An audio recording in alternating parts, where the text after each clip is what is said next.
अस्सलाम वालेकुम नाज़रीन, आप देख रहे हैं JN न्यूज़ HD। आइए नजर डालते हैं आज की अहम खबरों पर। बहावलपुर आबिद भट्टी की रिपोर्ट के मुताबिक district police officer Syed Mohammad Abbas का महकमा से रिटायर्ड होने वाले ट्रैफिक कांस्टेबल अल्लाह दित्ता के एजाज में अलविदाई तकरीब का एहतमाम। DPO सैयद मोहम्मद अब्बास ने पुलिस लाइन्स में महकमा से रिटायर्ड होने वाले ट्रैफिक कांस्टेबल अल्लाह दित्ता के एजाज में सादा मगर पुरवकार अलविदाई तकरीब का एहतमाम किया। मेहनती, फर्जनास और ईमानदारी से फराइज सरअंजाम देने वाले पुलिस अफसरान महकमा पुलिस का सरमाया होते हैं।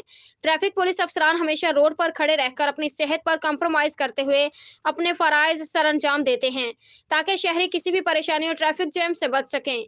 आपके लिए हमेशा DPO ऑफिस के दरवाजे खुले हैं। अपनी जिंदगी महकमा के लिए वक्फ करने पर आप खराज तहसीन का मुस्तहिक हैं। मेरे लिए ये महकमा एक सरमाया है।